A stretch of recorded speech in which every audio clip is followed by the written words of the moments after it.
Днес ще свалим скоростна кутия на този Мерцедес. Опакваме се от една странна вибрация и имаме съмнение за маховик. Не е потвърдена, но след като свалим скоростната кутия ще го проверим.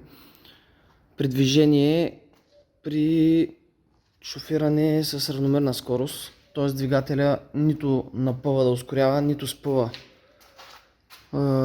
буса, се получава една вибрация много досадна.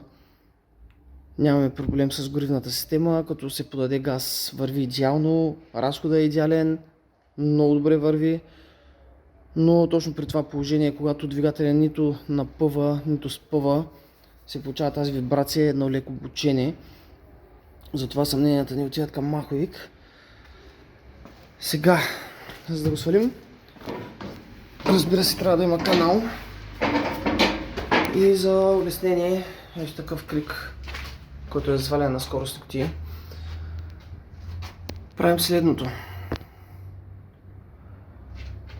Махаме ето тази част. 2 болта и ще разгубим тампона, който държи скоростна кутия, ето от тези двата. Трябва да освободим кардана. Задължително кардана, когато го развиете, бележете на кое положение е бил, за да може да се сложи после по същия начин, за да не създадем пък там някаква вибрация след това. Сваляме тези неща. Откачаме жилата от скоростния лост.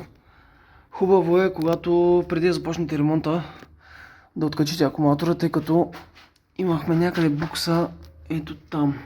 Това е буксата на тахографа. При откачане, за всеки случай си откачите акумулатора, за да не стане някакъв токов проблем. След това откачаме ето тази тръбичка, която е за съединителя. И започваме да развиваме всички тези болтове, които хващат скоростната кутия към двигателя. След като ги откачим, като ги развием, хванали сме вече с крика скоростната кутия. Трябва да я дръпнем леко назад, за да освободи вала от двигателя и скоростната кутия пада надолу.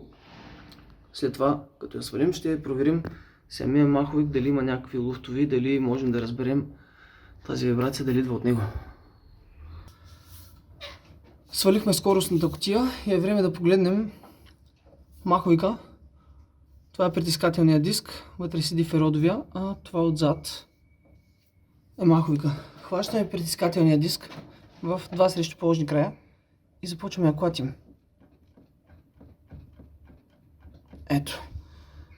Усеща се, че има някакъв луфт, не е голям, но реално има луфт в маховика. И предполагаме, че това създава вибрацията, която усещаме по време на път.